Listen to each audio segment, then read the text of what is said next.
Dans ce dernier Vue du banc de l'année 2024, Tech 15 vous propose plusieurs éclairages sur une thématique très étudiée, très en vogue même dans le sport de haut niveau, la dimension mentale comme levier de la performance. On sait à peu près tout désormais sur la dimension physique que réclame la pratique d'un sport, tout comme au plan technique d'ailleurs, même si dans ces deux domaines, des innovations restent d'actualité. Mais la gestion du stress, l'intelligence émotionnelle, la motivation, la cohésion d'un groupe, l'estime de soi, la confiance en soi sont autant d'habiletés mentales qui, associées, deviennent des facteurs déterminants dans la recherche de la performance. Encore faut-il en connaître bien sûr toutes les subtilités. Écoutons tout d'abord le responsable de la préparation mentale au sein de la Fédération française de rugby. Michael Campo intervient dans ce domaine auprès de toutes les équipes de France depuis 2015. À 15 comme à 7, chez les filles comme chez les garçons, écoutez, le tout commence au début des années 2000. Il y a 20 ans, on était au balbutiement. C'est-à-dire qu'on avait eu une sensibilisation très forte de la DTN à l'époque, qui finalement avait initié tout le monde au fait que les habiletés mentales étaient entraînables et que ce n'était pas forcément que de l'expérience ou inné. Donc ça avait mis l'accent dessus. C'est comme ça que j'avais travaillé sur ce mémoire. Et à l'époque, on s'apercevait que beaucoup de choses étaient déjà faites un peu de manière empirique, de manière intuitive, bien faites pour beaucoup d'entraîneurs notamment.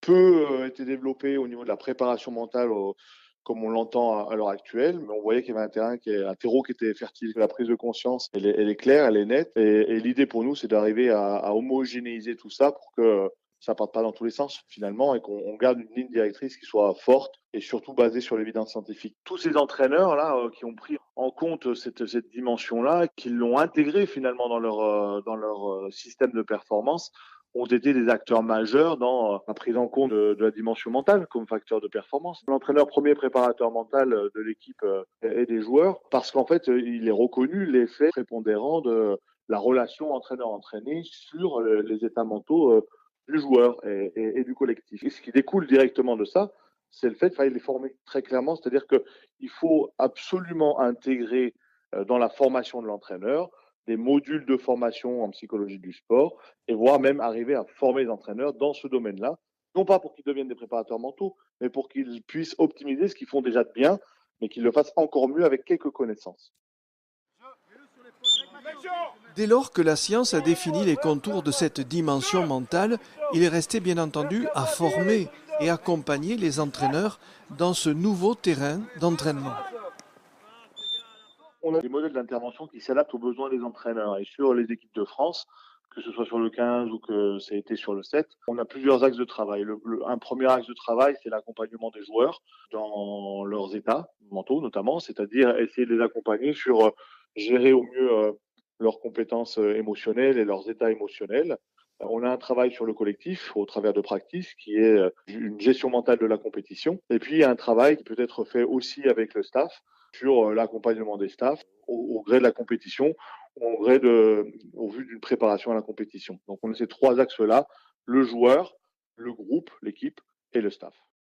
Le sport de haut niveau est un écosystème qui évolue en permanence aux frontières de l'extrême.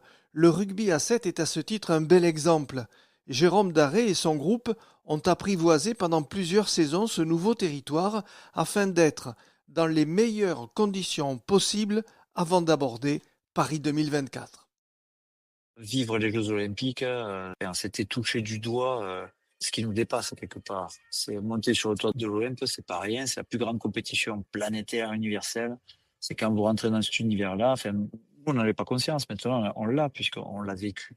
Et avant ça, tous les grands champions ou les grands entraîneurs qu'on a pu croiser, comme Claude Nesta par exemple, Guillaume Gilles et certains qui avaient déjà gagné pas mal de médailles, Florian Rousseau par exemple aussi, nous ont expliqué que ça devenait quelque chose de mystique, de un peu particulier. Ça vous dépasse. Donc quand on se prépare à ça, forcément, il faut dédramatiser. Et dédramatiser, c'est pas négliger, c'est au contraire permettre aux gens d'être avec un degré de confiance et pas absolu, mais avec la limite et le degré de petite fragilité ou déséquilibre qu'il faut amener pour justement jouer avec un petit peu cette peur, mais sans inhiber ce que vous êtes, c'est-à-dire votre force personnelle, votre puissance personnelle au service de l'équipe. Tout ça, ça a trait aux émotions. Et donc, il en convient forcément de travailler sur l'intelligence émotionnelle, notamment pour gérer un petit peu toutes les compétences de base qui vous permettent de fonctionner dans un univers qui est hyper anxiogène et extrême. La charge mentale qui pèse sur les acteurs du sport de haut niveau concerne les joueurs, bien entendu, mais également leurs entraîneurs, leurs managers, en fait le staff dans son ensemble. Psychologues du sport et préparateurs mentaux veillent donc à alléger cette pression permanente. Ce qui passe entre autres par l'amélioration des conditions de travail. Tech 15 et l'UCPR, l'Union des clubs professionnels de rugby, ont confié le projet à Sophie Laplace, conseillère en relations sociales et coach expert en préparation mentale. Elle dresse pour nous les grandes lignes de sa mission en faisant quand même, pour démarrer, un premier constat. Je crois qu'on vient pas par hasard sur ces métiers-là. Donc c'est vrai que par rapport à d'autres secteurs, on se retrouve face à un fort engagement, une forte motivation au sein des staffs. Donc il y a quelque chose culturellement qui emmène sur ce fort engagement, lié à la question en tout cas des calendriers de match, des focus aussi sur les résultats, et puis aussi quelque chose qui est sur le besoin, le plaisir aussi à ressentir des émotions fortes. Bon, quand elles sont positives, c'est mieux, mais il y a quelque chose aussi d'assez grisant quelque part de par les émotions que les staffs peuvent ressentir. Donc oui, le plus souvent on parle, en tout cas j'ai entendu parler de rugby passion. La question c'est de se dire jusqu'où, à quel prix et jusqu'à quand. Pour Sophie Laplace, les entraîneurs sont soumis à un enjeu, la soutenabilité du métier. Explication. Je crois que l'enjeu, il est là, c'est quelle soutenabilité, en tout cas, des métiers. Jusqu'à quand pouvoir tenir une telle intensité, en tout cas, de pouvoir aussi vivre des émotions aussi fortes. Je crois que c'est un peu ce qui est sous-jacent dans ce projet-là. Et donc, comment, par la prise en considération, en tout cas, encore plus forte, puisque des choses sont faites dans les clubs, là encore une fois, les clubs sont loin de partir de rien, mais comment, en tout cas, préserver cette santé-là pour avoir des staffs encore plus performants et par résonance, en fait, avoir une performance de club encore plus forte. Au cours de sa mission, Sophie Laplace a rencontré et échangé avec plusieurs staffs et selon elle, le rugby ne s'en sort pas trop mal. Le rugby est pas moins bien placé, il me semble, que d'autres sports quand je parle sur la question de l'accompagnement des staffs. Beaucoup de choses se fait pour les joueurs et je pense que maintenant il est temps aussi de s'occuper aussi des staffs. Plus que ça ne l'est encore aujourd'hui, étant donné que les staffs sont aussi font partie en tout cas d'une courroie de performance. Parmi les 6 clubs rencontrés, en tout cas, moi j'ai pu échanger avec des managers, entraîneurs, prépa physique, analystes de rugby. On m'a beaucoup parlé en tout cas de passion, d'engagement. La question des difficultés rencontrées est pas un sujet facile à aborder. Surtout, il me semble, dans le milieu sportif où il y a une culture quand même du soi fort qui est là. De la pudeur, c'est pas un sujet comme ça qui est facile. Selon les personnes, oui, je crois qu'après personne ne peut dire qu'il n'a pas rencontré en tout cas de difficultés. La question est plus c'est quelles ressources et quels moyens a la personne pour y faire face. Et c'est peut-être là-dessus qu'il y a des choses à faire en termes d'outils, un peu de processus à mettre en place individuellement et collectivement pour gagner en vitalité et puis pouvoir switcher éventuellement certaines émotions. Chacun a ses trucs et astuces, j'allais dire, pour pouvoir récupérer ou pour pouvoir switcher. Il y en a qui regardent des films, il y en a d'autres qui font du yoga, il y en a d'autres qui font, j'allais dire, de la respiration, il y en a qui vont marcher. Voilà, je pense que là où pour moi il y a levier, en tout cas, il y a possibilité encore plus d'améliorer. Voilà, c'est qu'il y a, j'allais dire, de solutions qui peuvent être mises en place et je pense que ça vaudrait le coup, en tout cas, sur les professionnels et les membres du staff qui sont intéressés en ont besoin, d'avoir à leur disposition, de pouvoir piocher dans différents outils qui leur conviennent. Dans ce podcast, 2 témoignages d'entraîneurs, 2 points de vue sur cette dimension mentale dans le rugby. Pour commencer, Pierre-Henri Broncan, manager du CA Brive-Corrèze, le Gersois reste, un peu comme le veut la tradition, le premier et le seul préparateur mental de son équipe. Je n'utilise pas de préparateur aujourd'hui. Il y a 2 choses. Il y a un staff à gérer, je dirais, et des joueurs à gérer. Alors, les problématiques sont différentes. Voilà, moi, je me dois déjà d'avoir une apparence physique au quotidien et une stature assez forte pour donner une dynamique autant au staff qu'aux joueurs.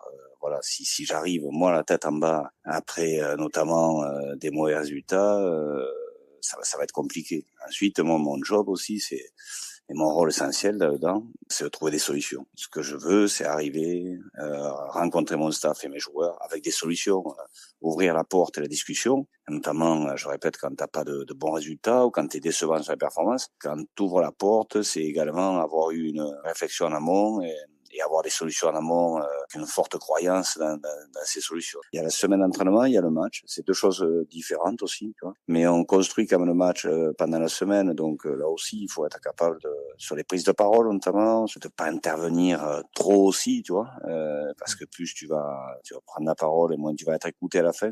Il y a deux aspects, quoi. Il y a l'aspect game plan, l'aspect stratégique au rugby, et l'aspect mental que tu associes au game plan. Mais il y a toujours un lien entre les deux. Hein. Tu ne peux pas jouer au rugby, qui est un sport de combat, sans être bien mentalement, tu vois. Donc tes joueurs doivent être bien mentalement et ton staff également pour préparer les joueurs. Donc tu as toujours un lien entre le game plan que tu vas élaborer avec ton staff et que tu vas présenter aux joueurs, ou que tu élabores d'ailleurs avec quelques leaders plus de staff et que tu vas présenter aux autres joueurs. Là aussi, je m'aperçois qu'il faut être très simple aussi dans l'approche d'une rencontre avec des thèmes, des focus vraiment peu nombreux, hein, dire un maximum 3 focus dans la semaine, essentiels, répétés avec des mots clés qui vont être répétés dans la semaine. Ça rentre dans la tête du joueur. La place que la dimension mentale a prise dans le rugby semble désormais de plus en plus significative. Elle concerne les joueurs, bien évidemment, mais aussi les staffs, qui eux aussi sont soumis à toutes les formes de pression au cours d'une saison.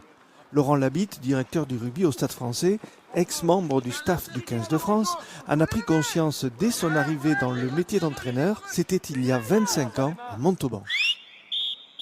Moi, je travaille avec quelqu'un que j'ai 2 fois par semaine au téléphone et aussi avec un psychologue. J'ai rendez-vous mercredi prochain avec.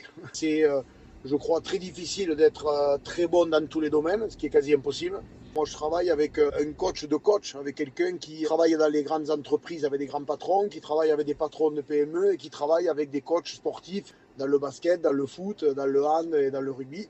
Cette personne m'aide à prendre un peu de hauteur ou de recul sur les choses et me donne des clés pour rentrer dans les domaines dans lesquels j'ai rentré sur des entretiens, du management du staff, du management des joueurs, avec des briefings, des causeries, préparer des réunions, manager le président, manager les dirigeants, le directeur, enfin voilà, tout un tas de choses. C'est vraiment quelque chose de spécifique et moi ça fait depuis Montauban que je travaille avec. Il faut arriver à s'organiser, à se le construire. Donc, il y a divers artifices et il y en a qui ont besoin de faire du sport à gogo. On a très bien vu le reportage sur Luis Enrique, l'entraîneur du PSG. On voit que lui, toutes les 30 minutes, il a besoin de faire du sport.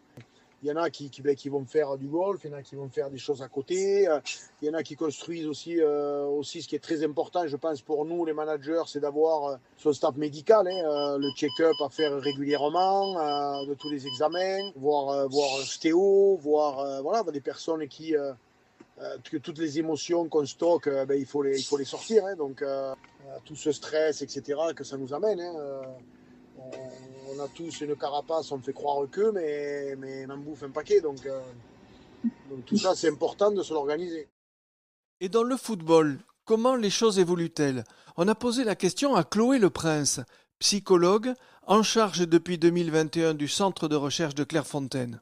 Sa mission, accompagner les entraîneurs au plan mental dans l'exercice de leur métier.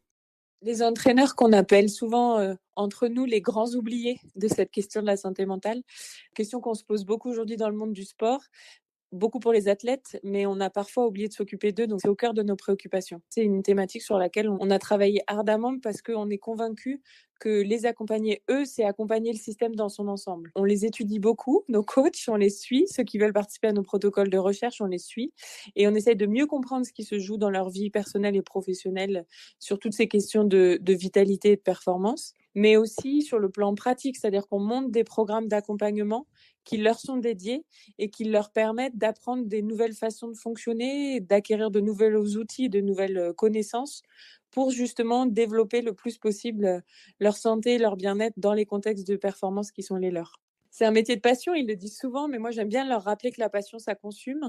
C'est pas parce que c'est un métier qu'on aime qu'il nous épuise pas et qu'il épuise pas dans nos ressources. Donc c'est certes un métier qu'on aime beaucoup, mais c'est pas une raison pour s'oublier derrière celui-ci. Et au contraire, c'est un métier qui nous fait vivre des émotions extrêmes en permanence. C'est Arsène Wenger qui nous disait ça quand il était venu au centre de recherche. Il disait être entraîneur de haut niveau en football, c'est vivre les états émotionnels d'un enfant de 2 ans. Alors pour ceux qui ont des enfants de 2 ans autour de vous, ça doit vous parler. Avec des extrêmes de colère et de tristesse parfois qui peuvent très vite cohabiter avec des états d'euphorie ou d'enthousiasme. Et c'est jouer les montagnes russes tout le temps. Et ça, encore une fois, c'est très excitant, j'ai envie de dire, sur un plan psychologique. Et ça permet sûrement aux entraîneurs de vivre des grands moments. Mais c'est malgré tout très épuisant aussi. Et il faut le prendre en compte. Plus que dans les autres sports professionnels, le football pro n'est pas tendre avec ses entraîneurs. Retenez bien ce chiffre, 12 mois. 12 mois, c'est la durée de vie moyenne d'un entraîneur à la tête de son équipe. Moralité, mieux vaut être costaud psychologiquement avant de rentrer dans cet univers peut-être pas impitoyable, mais sûrement très très exigeant. Un très grand coach européen en football a dit, par confidentialité, je ne dirai pas trop les noms, mais un ancien joueur professionnel qui lui demande qu'est-ce qu'il faut que je fasse pour devenir entraîneur professionnel. Et ce grand entraîneur européen qui joue la Ligue des Champions depuis des années lui dit la première chose que tu dois faire, c'est une thérapie parce que ton plus grand obstacle, ce sera toi-même. Et connais-toi toi-même. Prends soin de toi, développe tes compétences et tes ressources psychologiques parce que les plus grands obstacles que tu vas te mettre, c'est toi-même. Donc déjà, ça, c'est un premier pas. Et puis, si vous m'interrogez plus sur les symptômes et les difficultés qu'ils rencontrent, nous, ce qu'on côtoie souvent, c'est des difficultés de sommeil, ça c'est sûr. Aussi des difficultés relationnelles qui peuvent aller d'aspects assez conflictuels et réguliers jusqu'à des isolements qui sont quand même assez prononcés. Arsène Wenger le dit aussi en disant que c'est un métier de célibataire, le métier d'entraîneur. Alors heureusement, certains arrivent à faire des choix différents s'ils ont envie de les faire. Mais malgré tout, c'est des métiers de sacrifice qui implique de faire les sacrifices soi ou qui implique à notre entourage de les faire à notre place. Donc, sur les aspects sommeil, anxiété, relations, c'est un triptyque qu'on retrouve assez souvent. Et à ces jeunes entraîneurs qui sont encore en formation, qui vont peut-être un jour être à la tête d'un club professionnel, vous leur dites quoi sur ce sujet ? On les accompagne vraiment de manière très pragmatique et en fait, on a monté un programme d'accompagnement avec eux qui repose sur 3 grands piliers, sur des travaux qui sont conduits sur la santé et le bien-être dans le champ théorique qui est le nôtre de la psychologie positive, qui est que pour vivre avec des niveaux de santé et de bien-être élevés, il y a 3 éléments qui sont indispensables. Le premier, c'est d'apprendre à prendre soin de soi. Le deuxième, c'est d'apprendre à prendre soin des autres. Et le troisième, c'est d'apprendre à prendre soin de son environnement. Et en fait, dans chaque session de formation, on chemine avec eux à la découverte de ces 3 aspects et on conduit des ateliers pratiques sur prendre soin de soi, qu'est-ce que c'est. On leur présente des différentes techniques, que ce soit des techniques psychocorporelles ou tout simplement les reconnecter à leurs sources d'enthousiasme qu'ils arrivent à lister, qu'est-ce qui leur permet justement de régénérer leur énergie, etc. Prendre soin des autres, c'est toutes les approches qu'on a autour des stratégies de management, de l'évitement des jeux psychologiques, de comment on soigne ses relations. Et puis sur l'environnement, on les sensibilise aussi beaucoup sur les lieux dans lesquels ils vivent et ils travaillent et comment ces lieux peuvent avoir un impact sur leur santé, leur bien-être et comment, en agissant sur ces 3 leviers, soit les autres et l'environnement, on peut modifier, impacter significativement nos niveaux de santé et de bien-être. Si l'on écoute les derniers mots de Chloé Le Prince, ce pourrait être un message bienveillant adressé à l'ensemble de la profession avant d'aborder les grands challenges de 2025. Prenez soin de vous, prenez soin des autres et prenez soin de votre environnement. Ce podcast est terminé. Sachez que le 46e numéro de Tech 15 Mag traite de la même thématique. Il est entièrement consacré donc à la dimension mentale comme levier de performance. Vous y trouverez des témoignages d'entraîneurs, de joueurs et de chercheurs, psychologues et coachs mentaux notamment. Vue du banc vous donne rendez-vous en janvier 2025.